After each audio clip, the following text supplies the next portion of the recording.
அப்ப நீங்க கேட்கலாம், இந்த 47 பேர் எங்கே கையொப்பம் பெற்றார்கள் என்று. அது வேறு நோக்கத்திற்காக வேறு இடத்திலே அனைத்து சட்டமன்ற உறுப்பினர்களும் பாண்டிச்சேரியிலே தங்க வைக்கப்பட்டிருந்த போது, உங்களுக்கு எல்லாருக்கும் தெரியும், அன்றைக்கு முன்னாள் முதலமைச்சர் அவர்கள் பாண்டிச்சேரிக்கு சென்றார். இரவு நேரத்தில் சென்றார், வேக வேகமாக சென்றார், யாரையும் அழைக்காமல் சென்றார், போய் கையெழுத்தை பெற்றார்,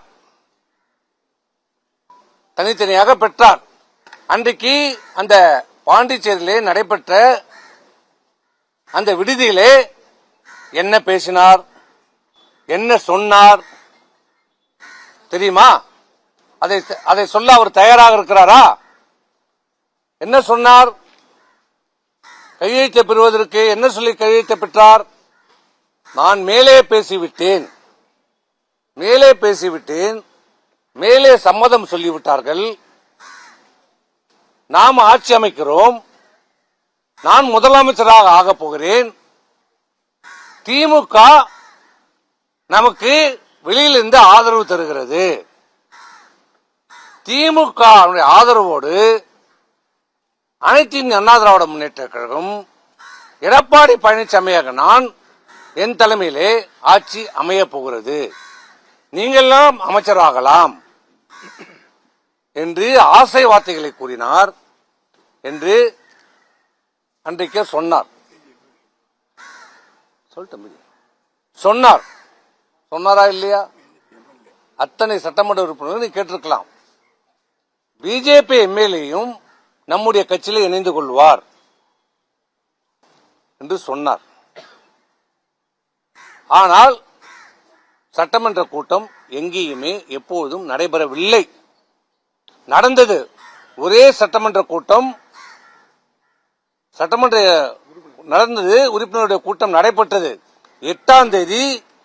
எங்களுடைய தலைமையில் அனைத்து இந்திய அண்ணா திராவிட முன்னேற்ற கழகத்தில் சட்டமன்ற குழு கூட்டம் நடைபெற்று பெரும்பான்மையான சட்டமன்ற உறுப்பினர்கள் திரு வேலுமணி அவர்களை சட்டமன்ற தலைவராகவும் திரு விஜயபாஸ்கரை கொறடாவாகவும் தேர்வு செய்யப்பட்டு 8ஆம் தேதி கூட்டம் நடைபெற்றது. தீர்மானம் நிறைவேற்றிருக்கிறோம், கையொப்பம் பெற்றிருக்கிறோம். அதை நாங்கள் சபாநாயகரிடம் கொடுத்திருக்கிறோம். பெரும்பான்மையான சட்டமன்ற உறுப்பினர்களால் தேர்வு செய்யப்பட்ட சட்டமன்ற தலைவர், பெரும்பான்மை சட்டமன்ற உறுப்பினராக தேர்வு செய்யப்பட்ட கொறடா சட்டமன்ற உறுப்பினர், நல்லா புரிஞ்சுக்கங்க, சட்டமன்ற உறுப்பினர்களால் தேர்வு செய்யப்பட்ட கொறடா, பொதுச் செயலாளர் நியமிக்கப்பட்ட கொறடா இல்ல. இன்றைக்கு சொல்கிறார் அவருடைய பேட்டியிலே political party and legislature party, அது அவர் சொல்லல, லெஜிஸ்லேச்சர் பார்ட்டி சொல்லல, இருக்கிறது பொலிட்டிக்கல் பார்ட்டி வேற, லெஜிஸ்லேச்சர் பார்ட்டி வேற. சட்டமன்றத்தினுடைய நிர்வாகத்திலே அரசியலுடைய கட்சியினுடைய உத்தரவுகள் செல்லாது. சட்டமன்ற உறுப்பினரால் தேர்வு செய்யப்பட்ட நிர்வாகிகள் தான் அதை நிரூபிக்கணும். ஆனால் ஒரு கட்சியினுடைய கொள்கைகளை அமல்படுத்துகின்ற போது அந்த கட்சியினுடைய தலைவர் சொல்கின்றதை அந்த கொறடா மூலமாக உத்தரவுகளை கொடுப்பார். ஆனால் தேர்ந்தெடுக்கப்பட்ட கொறடா, பொதுச் செயலாளரால் நியமிக்கப்பட்ட கொறடா இல்லை. இதை முதலில் தெளிவுபடுத்துகிறேன். முதல்ல அவர் கொடுத்திருக்கிற கடிதம் போலி கடிதம், செல்லாத கடிதம், செல்லாத நோட்டு. அவர் 47 பேர் என்னை ஆதரிக்கிறார்கள் என்று சொல்லி ஒரு கடிதத்தை சபாநாயகரிடம் கொடுத்திருக்கிறார். நாங்கள் எங்களை ஆதரிக்கிறார்கள் என்று சொல்லி 27 சட்டமன்ற உறுப்பினர்கள் கையொப்பங்களை பெற்று நாங்கள் கொடுத்தோம்.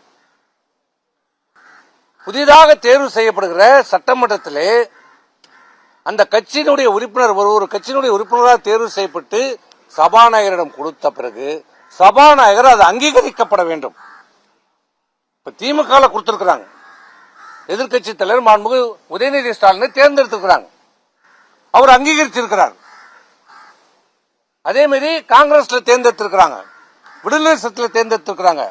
ஒவ்வொரு கட்சியிலும் தேர்ந்தெடுக்கப்பட்ட நிர்வாகிகள் பட்டியலை கொடுத்திருக்கிறார்கள், அங்கீகரிக்கப்பட்டிருக்கிறது. இன்னைக்கு திமுக காங்கிரஸ், விடுதலை சிறுத்தை, கம்யூனிஸ்ட் எல்லாரும் கடிதமும் இன்னைக்கு அங்கீகரிக்கப்பட்டிருக்கிறது. பாட்டாளி மக்கள் கட்சி ஒன்றை தவிர, அண்ணா திமுக, அனைத்து இந்திய அண்ணா திராவிட முன்னேற்ற கழகத்தை தவிர இன்று வரை, இந்த நிமிடம் வரை அங்கே நிர்வாகிகள் பட்டியல் அங்கீகரிக்கப்படவில்லை. என்ன காரணம்? இந்த பக்கம் 47 பேர் கையெழுத்தை, போலியான கையெழுத்தை, நடக்காத ஒரு கூட்டத்திற்கு வேறு எதற்கோ ஒரு சம்பவத்துக்காக பெறப்பட்ட கடிதத்தை தன்னை தேர்ந்தெடுக்கப்பட்டதாக சொல்லி கொடுத்திருக்கிறார். இந்த பக்கம் நாங்கள் பெரும்பான்மை சட்டமன்ற உறுப்பினர்கள் தேர்வு செய்யப்பட்ட திரு வேலுமணி அவர்களுடைய கடிதத்தை கொடுத்திருக்கிறோம். 2 கடிதமும் இப்ப சபாநாயகனுடைய, அன்றைக்கு இடைக்கால சபாநாயகர் இருந்தார், நேற்று தான் சபாநாயகர் தேர்வு நடந்திருக்கிறது. இப்ப அந்த கடிதம் அங்கு இருக்கிறது. இப்படி போலியான ஒரு கடிதம் கொடுத்திருக்கிறார் என்று தெரிந்தவுடனே அடுத்த அரை மணி நேரத்திலே அதற்கு ஆட்சேபனை கடிதத்தை நாங்கள் கொடுத்து விட்டோம். சபாநாயகர் அன்றைக்கு இடைக்கால சபாநாயகருக்கு உடனடியாக சபாநாயகர் அலுவலகத்துக்கும் சபாநாயகருக்கும் நாங்கள் ஆட்சேபனை கொடுத்திருக்கிறோம். என்னவென்று, அவர்கள் கொடுத்திருக்கிற கடிதம் போலியான கடிதம், அவர் சொல்லியிருக்கிற கூட்டம் நடைபெறவில்லை, அதுல போட்டிருக்கிற கையெழுத்து உண்மை இல்லை, அங்கேயும் கையெழுத்து போட்டிருக்கிறார்கள், எங்களிலும் கையெழுத்து போட்டிருக்க, இரட்டை டபுள் என்ட்ரி இருக்கிறது. இதை நீங்கள் முழுமையாக விசாரணை செய்யப்பட வேண்டும், ஆய்வு செய்யப்பட வேண்டும், நடவடிக்கை எடுக்க வேண்டும் என்று சொல்லியிருக்கிறோம். இப்போ அதன் அடிப்படையிலே 2 கடிதத்தின் மீதும் இதுவரை நடவடிக்கை இல்லை, யாரையும் அங்கீகரிக்கவில்லை. அனைத்து இந்திய அண்ணா திராவிட முன்னேற்ற கழகத்தின் சார்பாக யாரும், இந்த பக்கம் எடப்பாடி பழனிசாமியும் அங்கீகரிக்கப்படவில்லை, இந்த பக்கம் வேலுமணி அவர்கள் 2 பேர்களும் இன்னும் சட்டமன்ற சபாநாயகராலே அறிவிக்கப்படவில்லை, கொறடா அங்கீகரிக்கப்படவில்லை, கொறடா அங்கீகரிக்கப்படவில்லை. அப்ப அங்கீகரிக்கப்படாத போது அங்கீகரிக்கப்படாத ஒரு கொறடா உத்தரவு எப்படி சொல்லும்? செல்லாது. ஒன்னு, இப்ப சபாநாயகர் அவர்கள் தான் இதை விசாரணை செய்து எது உண்மை எது பொய் என்பதை ஆராய்ந்து எங்களுக்கு 2 தரப்புக்கும் வாய்ப்பை கொடுத்து 2 தரப்பில் இருக்கிற சட்டமன்ற உறுப்பினரையும் கூட்டு ஆராய்ந்து விசாரணை செய்து இறுதி முடிவெடுத்து யாருக்கு பெரும்பான்மை சட்டமன்ற உறுப்பினராக இருக்கும் என்பதை முடிவு செய்ய வேண்டிய அதிகாரம் இன்றைக்கு சபாநாயகரிடத்தில் இருக்கிறது. இப்ப அவரிடத்துல தான் இருக்குது. இப்ப முடிவு அவர் தான் சொல்லணும். யாருக்கு பெரும்பான்மை சட்டமன்ற உறுப்பினர் இருக்கிறார்களோ அவர் தான் அங்கீகரிக்கப்படுவார். இதுதான் சட்டம், இதுதான் நீதி. இதை எல்லாம் மூடி மறைத்து விட்டு எதுவுமே நடக்காதது போல, எதுவுமே தனக்கு தெரியாதது போல இன்றைக்கு அவர் பேட்டி அளித்திருக்கிறார். இன்னைக்கு பத்திரிகைகளை சொல்லியிருக்கிறார். நாங்கள் இப்ப இருக்கிற உண்மையை பட்டவர்த்தனமா சொல்லி, இதான் நிலைமை. இப்ப நான் எங்க பக்கமா அங்கீகரிச்சுட்டா நாங்க ஒன்னும் எங்களுக்கு சொல்லல, எங்க கொறடாக்கு அதிகாரம் சொல்ல. இப்ப 2 பக்கமே அங்கீகரிக்கப்படாம இருக்கிறது. தலைவரும் இல்ல, கொறடாவும் இல்ல. அங்கீகரிச்சாதான் அதுக்கு பதவி வரும், அதுக்கு உயிர் வரும். இதுதான் நிலைமை. இதையெல்லாம் மறைத்து விட்டு இன்றைக்கு சட்டமன்ற உறுப்பினர்களை மிரட்டுவதற்காக, அச்சமூட்டுவதற்காக, தன் பக்கம் அவர்களை எப்படியாவது இழுக்க வேண்டும் என்பதற்காக இப்படி எங்களை அச்சுறுத்த பார்க்கிறார், மிரட்ட பார்க்கிறார். இதுதான் நிலைமை. இன்னொன்று சொல்லுகிறார், ஏதோ அனைத்து இந்திய அண்ணா திராவிட முன்னேற்றத்தில் இருக்கிற சில முன்னாள் அமைச்சர்கள் பதவி ஆசைக்காக இன்றைக்கு ஆளும் கட்சியோடு ஆதரவாக வாக்களித்திருக்கிறார் என்று. யாருக்கு பதவி ஆசை, யாருக்கு என்பதை அவர் மனசாட்சியை தொட்டு சொல்ல வேண்டும். நான் சொல்றேன், உங்களுக்கும் புள்ள இருக்குது, எனக்கும் புள்ள இருக்கிறான், கேட்டுக்கோ. முன்னாள் முதலமைச்சர் அவர்களே, உங்களுக்கு ஒரே புள்ள, எனக்கு ஒரு பையன் ஒரு பொண்ணு. இந்த இடத்துல இப்ப சொல்றேன், உங்களுக்கு தைரியம் இருந்தால் வாங்க, என் புள்ளைய கொண்டாந்து நிறுத்துறேன், உன் புள்ளைய கொண்டாந்து நிறுத்த, என் புள்ளை மேல தலை மேல சத்தியம் அடிச்சு சொல்றேன்.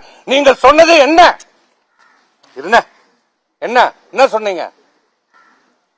திமுகவோடு உங்களுக்கு உறவும் இல்லை, எதுமா என்ன சொன்னீங்க? 4ஆம் தேதி தேர்தல் முடிந்து வெற்றி பெற்ற சான்றிதழ் வாங்குறோம். நான் 6:30 மணிக்கு வாங்குறேன். வாங்கிட்டு உடனே வீட்டில் கொடுத்துட்டு சென்னைக்கு கிளம்பிட்டேன். வந்து கொண்டே இருக்கிறேன். ஒரு 7:30 மணி இருக்கும் நான் செங்கல்பேட்டை தாண்டும் போது. யார் என்று பேரெல்லாம் கேட்காதீங்க, அதெல்லாம் கேட்காதீங்க, சொல்ல மாட்டேன். திமுகவில் இருந்து 2 முன்னாள் அமைச்சர்கள் எங்க லைனுக்கு வராரு. என்னடா இவங்களுக்கு சம்பந்தமே இல்லை, நம்ம கூட வராங்க. முதல்ல நம்பர் தெரியாம எடுத்துட்டேன். நான் தான் பேசுறேன். என்ன பார்த்து நல்ல பதவியை வாங்கிக்கணுவாங்க. நம்ம தோத்துட்டோம், என்ன நல்ல அமைச்சர், என்ன வாங்கினா என்னமோ பேசுறாரு, ஒன்னும் புரியல விட்டேன். அப்புறம் இன்னொரு அமைச்சர் வராரு. இல்ல என்னன்னா நான் 5 வருஷமா கண்டுக்கல, இப்பதான் போன் பண்ணிக்கலன்னு கேட்டேன்.